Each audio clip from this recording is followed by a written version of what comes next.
So yeah, for a quick, and I think we're gonna do this in English if you don't mind. Yeah, of course.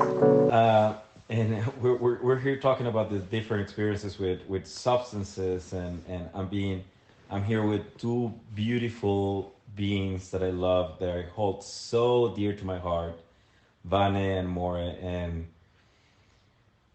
they have amazing life experiences. The three of us have, I mean, parallel lives, right? But nevertheless, I think that the three of us share similar values and principles in ways of seeing life. And yeah, just after telling them my experience recently with psychedelics, and the sad things I've heard of some people, and I just heard some examples of More when she was in New York, this guy that she met, that got stuck in a loop with LSD for 2 days, and was just like hitting his head against the walls because he didn't know who he was anymore. And by the way, whenever you want to say something, just say something. I'm just here trying to bring the main subject, and then we can all intervene. We can all Yeah, of course. communicate. Sure. And then yeah, the thing is that I was saying that with psychedelics, my experience is that, I mean, they can be very powerful, and for many people they have helped.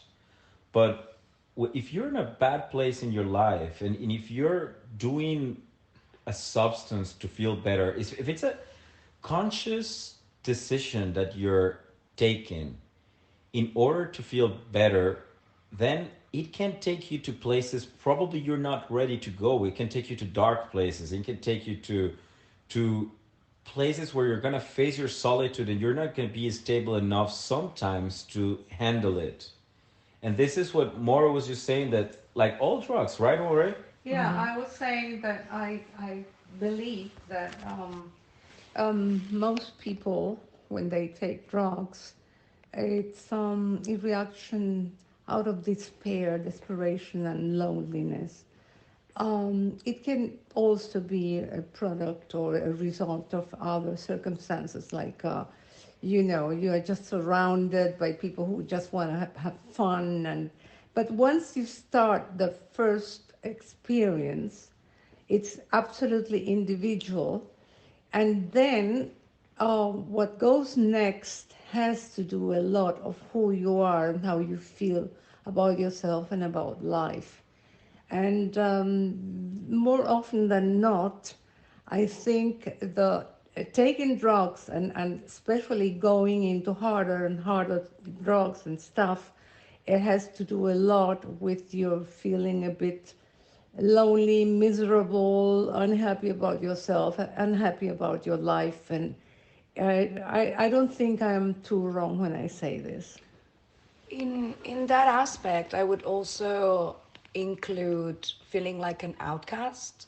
Yeah. Absolutely. I think most of the people that begin their journey in drugs have felt that they do not fit in the world, A hundred and percent. Yeah. Good. and that leads them to the solitude that you were talking about. Like in my opinion, it's people that maybe they don't know, and they already have like some kind of mental illness, Yeah. and also we live in a world that does not help at all when like at feeling like you fit in. Like we live in a world where the emotion is not a good thing, feelings are not a good thing, Yeah. success is the only thing that matters. And if you And do money. not, yeah, Money. and if you do not fill in the requirements, you're not like a good asset for society, and that leads a Yeah, lot it's of a rat people. race. Right. Yeah, and that leads a lot of people to just say, fuck it, I'm just gonna have fun. Or, fuck it, I'm just gonna take this drug and forget that reality exists. That's right. A And hundred percent. and the thing is that with drugs, in the end, like we look at it from a point of view, like from a chemical point of view, it creates an imbalance. It creates an imbalance in your brain, in the chemicals in your brain, that can lead to beautiful images, or if you have already a base of darkness, let's say, it can throw you in the well. Yeah, And absolutely. Have you felt yourself? Because I remember last year or 2 years ago talking about this, like slightly this well or pit in which you fell. Is like, did you feel that this was your brain messing with you, or did you feel that really your reality was altered? the thing is, I have subconsciously altered my reality a lot of times. Right.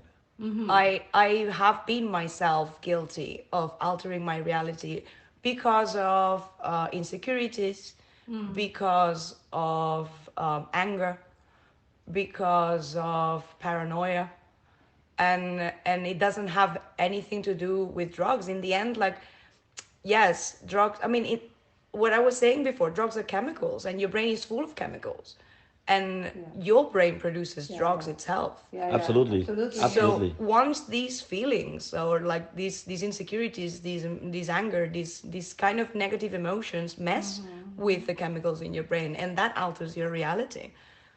It is so easy for the brain to go nuts, Absolutely. and sometimes it's not the lifestyle that you're following, but the mindset that you have that can create that. She made, sorry to interrupt, a very important point there, in my opinion, which is insecurity. It's just like alcohol. There are some drugs, and I would imagine, like cocaine or any other. Let's not even mention all of them because there are so many. And I think insecurity is one of the things, or the feelings that push people to take drugs or too much alcohol, because that gives them an absolutely Like the courage.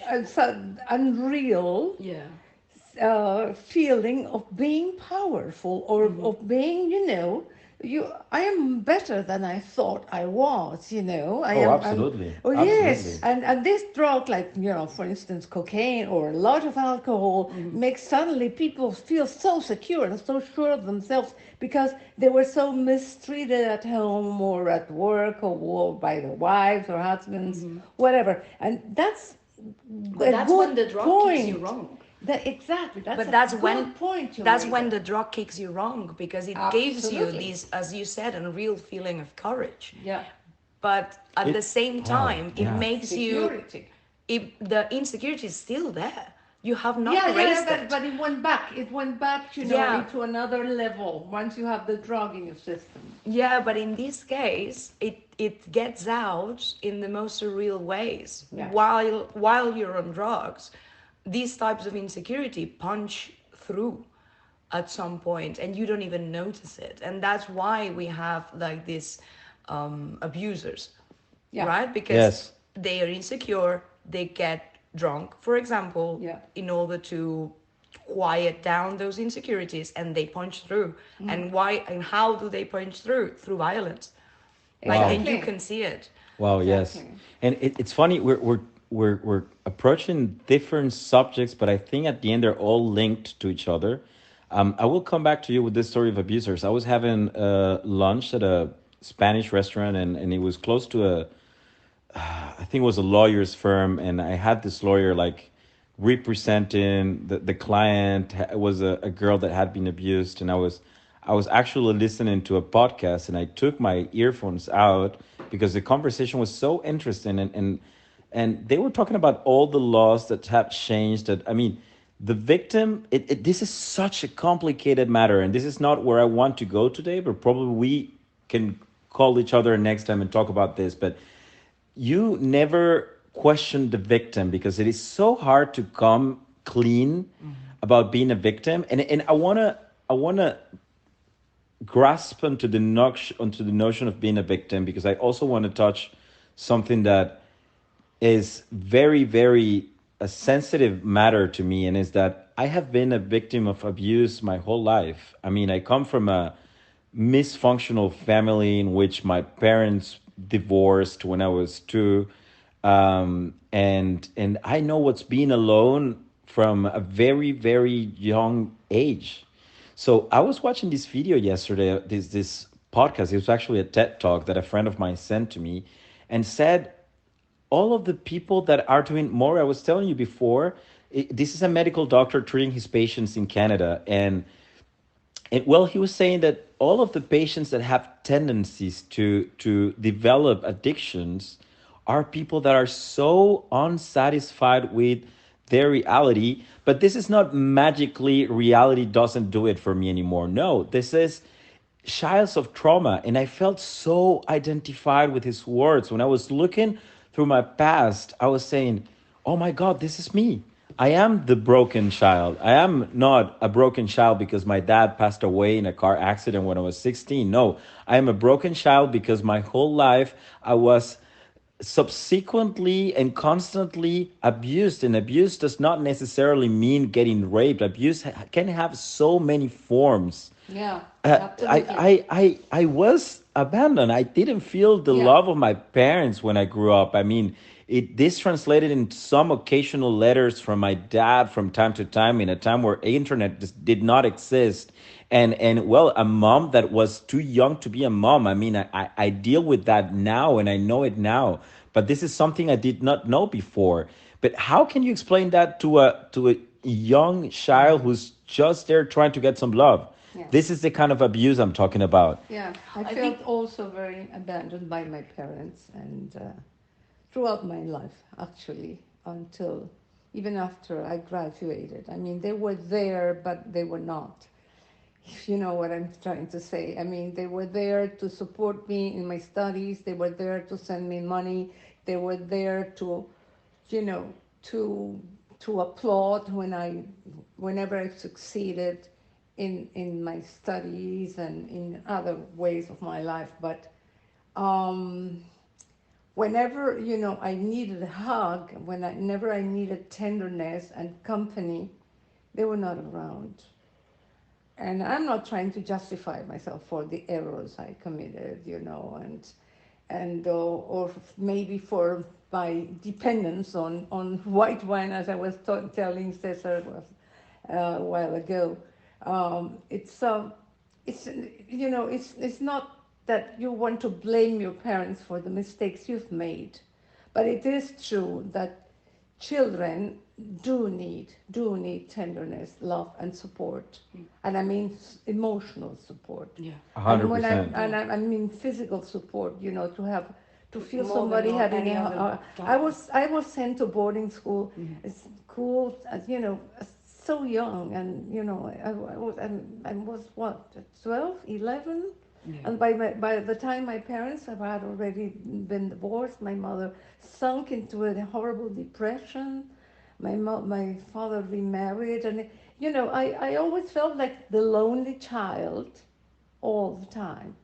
So yeah, what Cesar is saying is Yeah, so true. I think so. It's Yeah. so true. In So my case, I have to say that I had a very loving parents. For me, I think that feeling of not fitting in, those insecurities, everything that we were talking about before, comes from bullying. oh I was bullied at school from like oh from the beginning. I was 3 years old when I joined, jeez. and it started there, and it didn't stop until I was 16. Why? And Sorry if I the interrupt. thing is, like, I think the common feeling among every person who suffered any kind of abuse from anyone when they were children is the not understanding why. Yeah. I think that's the common Yes. I think that's the common feeling Yes. among all of Absolutely. us. Like, but why? Like, Because your do I parents deserve don't it? No. explain. Like, Right. it Exactly. comes from nowhere. It It's comes it's from it's nowhere. it's on. It's for free. It's like undeserved abuse. In my case, abuse had the face of abandonment, or at least the feeling that I was abandoned. And this is something that I want to talk about in another episode the role that therapy played in my life, because I'm very, very thankful that I mean, not only to forgive my who was already dead, my dad, but also my mom, and deal with it, because of course therapy played a huge significant role, but also understanding that it was undeserved. Like you say, the question is like, for all of us, the three of us, abuse had a different phase. For us was being this feeling of being abandoned and of being constantly, alone. And for you was bullying and saying, why?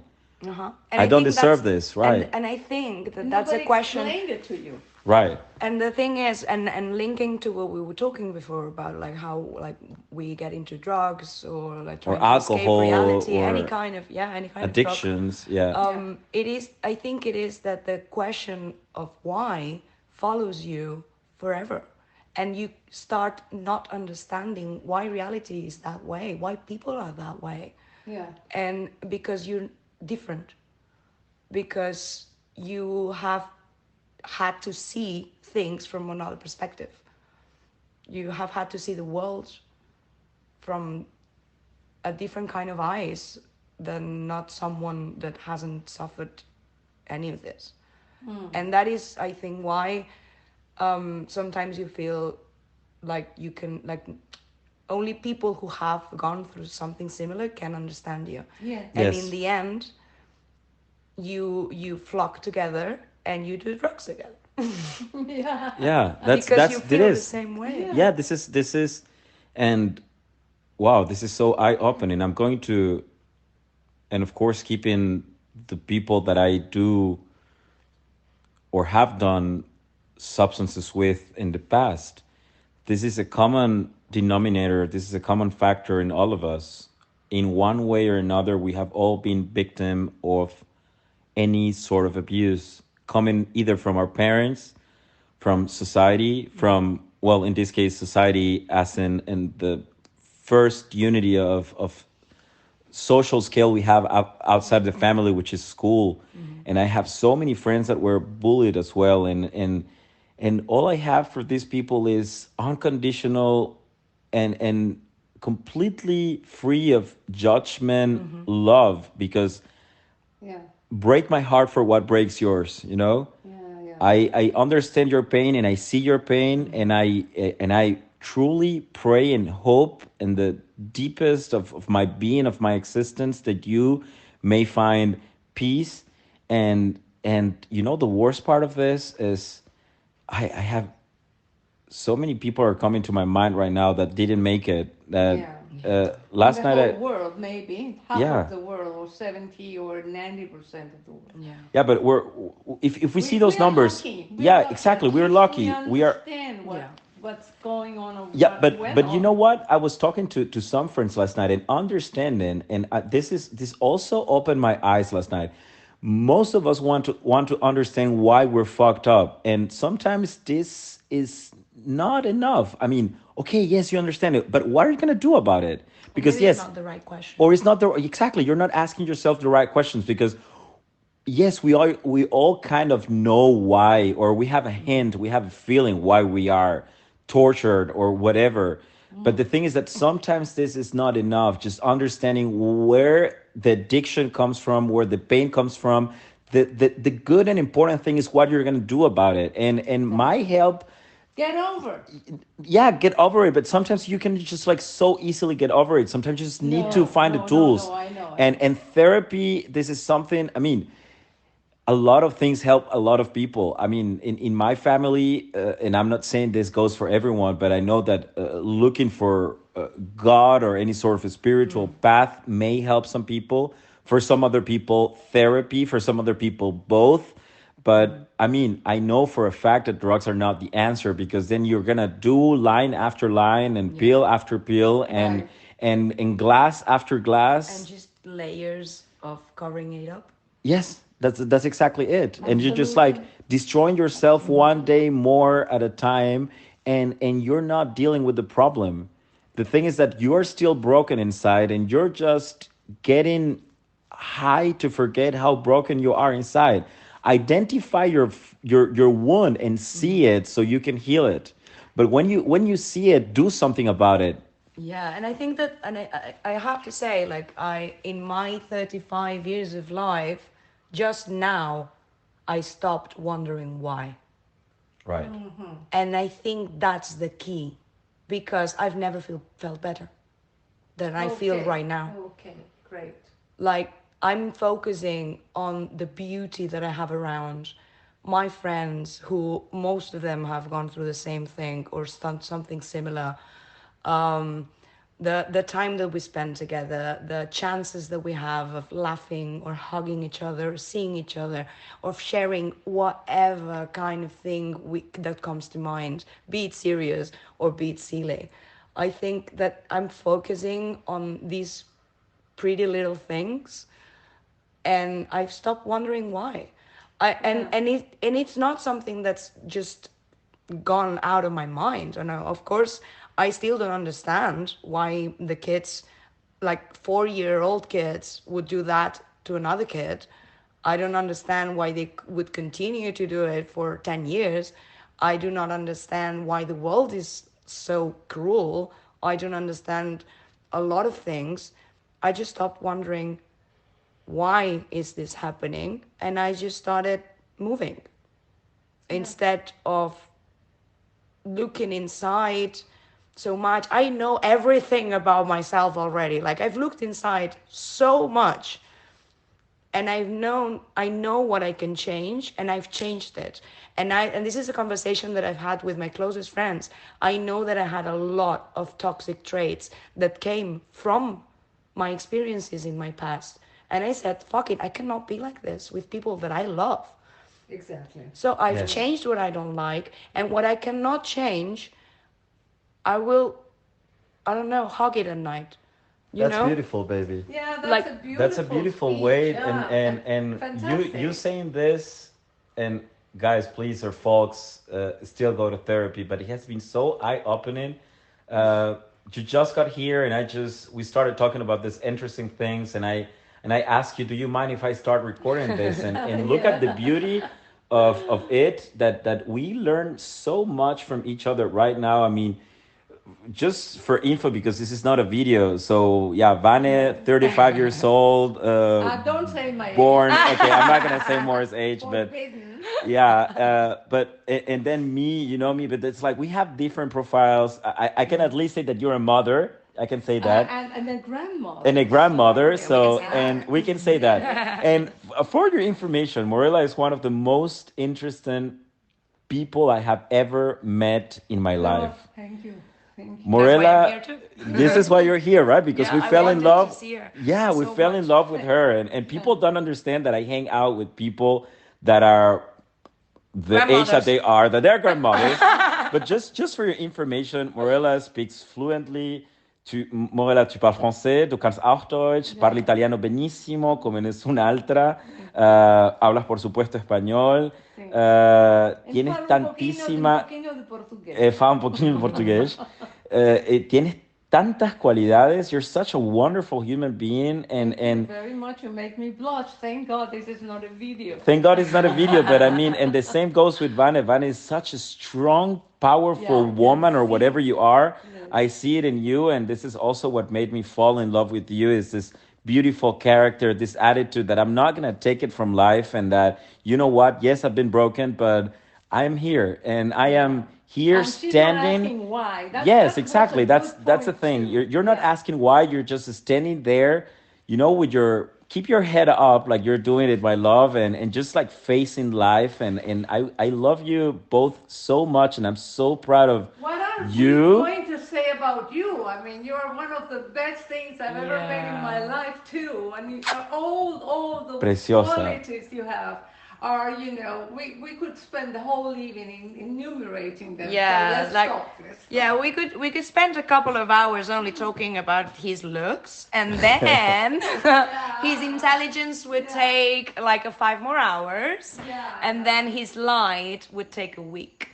Oh my God, thank you so much. I mean, I know that it's not a coincidence that we know each other paths. And when I left Berlin 5 days ago, I know that I was traveling to the unknown, but I understand with every step that I'm taking where we're going, and this journey has a name, and it's called healing. I know it. It's the power of love that manifests in so many ways, but in the case of my life, it's healing. It can heal you from your physical wounds, because I hope not permanent wounds on my brain and on my life, but also from the ones that we don't see and that we carry with us inside and within. And I guess that this chapter and this beautiful conversation is talking about that there is hope. And if you feel broken, surround yourself with the people you love. And Henny, I'm gonna talk about you again on this episode. Thank you, my brother, for all you taught me, and replace the bad habits you want to change for new things. If you, for instance, I quit smoking 5 days ago, and I want to smoke. Trust me, I want to light a cigarette and feel good. But the power of my will, I know I am a man of convictions, and I know that I am a strong person. So the power of my will, just saying, you know what? I've been smoking for 17 years old. I saw my lungs. I saw how white my bronchioles were. And I don't want to die of lung cancer like my grandma did. And I have so much history of cancer in my family. It's like I have so much already trying to bring me down in life, just to give them another opportunity and another way to just like, no, I mean, I'm trying to be a new person, a healthy person. And yes, I will keep replacing habits for good habits, and just, I don't know, go for a run, go do kickboxing, go to the gym, go to the park and bake and eat ginger, do all the things that help you replace the habits you want to change. And you have the strength, you have what it takes. You, if you're living and if you're going through this, I am deeply convinced that life, the universe, God, whatever you want to call it, does not give you a proof that it's bigger than you. You have what it takes to overcome it and to learn from it and to inspire other people to do this. Might it take you longer or shorter? Yes. It doesn't matter. It doesn't matter. Just No. keep going. Keep going. Whatever you do, I love this. Stay alive. If you stay alive, you're gonna have so many chances to find more reasons to be thankful for, and to love life. And if you have lost the reason why you want to wake up every morning, well, it's just by staying alive that you will learn to love new things and new people. And trust me, there are so many great things out there to love and to be thankful for. And thank you, More, and thank you, Vane. Thank you for inviting us. yes, this has been amazing. Absolutely, totally improvised. Yeah, it was Absolutely, fantastic. absolutely. Like all the things in my life. Yeah. Well, in my case, it's not the same thing, but you know. Yeah, well, this is something But we still learn. Today, it was a fantastic. It was much love, and much love to you who are listening. Whatever you're going through, you're not alone. There's an army of beautiful people out there that is ready to support you, to hug you, and to tell you that things are gonna be all right. I love you, and I send you a lot of light and a lot of love. Whatever you're going through, you're not alone.